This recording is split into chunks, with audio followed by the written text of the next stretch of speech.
Last year, I talked about the Portland's Funniest Person contest and how I entered and didn't go anywhere. Well, I've signed up again this year. If you're within state lines on June 23rd and feel like traveling to the Helium Comedy Club in Portland to watch me perform second to last in the lineup at like 11:30 probably for 6 minutes, then come on down.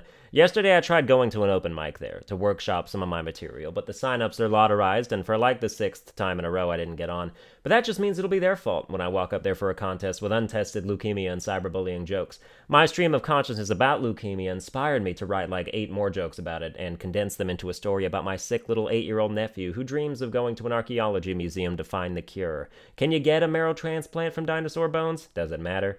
I hadn't been to the club since the contest last year, but even though I had the urge to perform, it was such a huge relief to not get on. Whenever I have an impending performance, my body decides to produce poop at 500 times the speed and make my bowels feel like a NASCAR race. I can't eat because food just tastes like future poop, and I feel sick, which is so bullshit that my body gets nervous when my brain doesn't. Mentally, I'm like, I'm about to tear up this stage, just wait till a stray producer gets a load of me, but physically, I feel like I've been in a concentration camp for 2 weeks. Why can't we get on the same page? I don't know how to tell a story or craft a series of jokes where nothing in it is offensive. I've tried. It's against my natural inclination. I used to think I just dabbled in the dark, but now I appear to have purchased property there. I just feel like I'm at my best and most impressive when I'm mixing humor and shock value cocktails. The challenge is to make the jokes so good that the subject matter is forgiven by even the least cool people in the world. That's where I think I can break from the pack because plenty of edgy comedians use the edge but tack nothing onto it, whereas I work harder to make sure it's funny. It's also just who I am. I have jokes in my planned set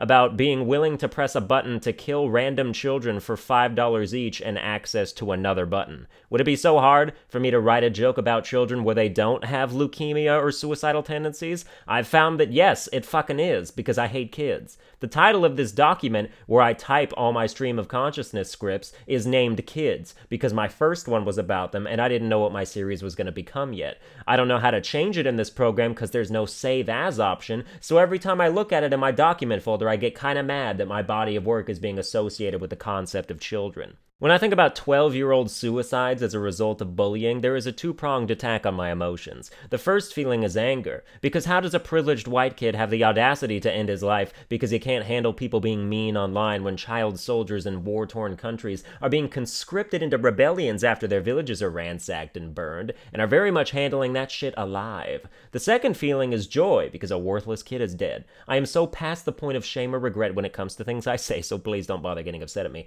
He is worthless. He is. Because what the hell was he ever going to become if he can't even handle the internet? Nobody sees thin-skinned and prone to cutting on a resume and goes, "You're hired!" Maybe you made the right choice.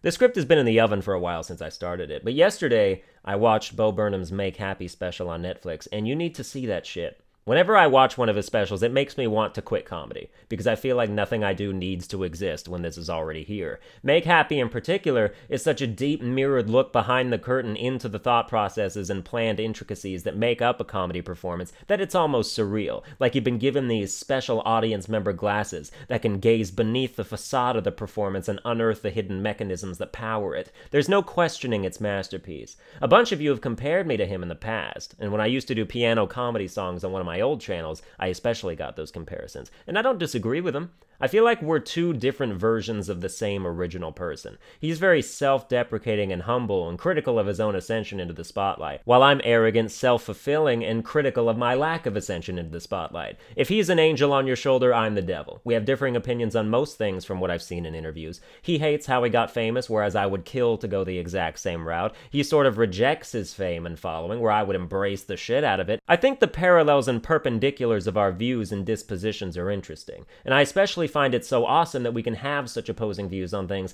but I can still enjoy the hell out of his comedy. So again, go check out Make Happy on Netflix, Bo Burnham. That's my plug to end the video. Thanks for watching. If you enjoyed it, you can like, share, and subscribe, and I'll see you guys next time.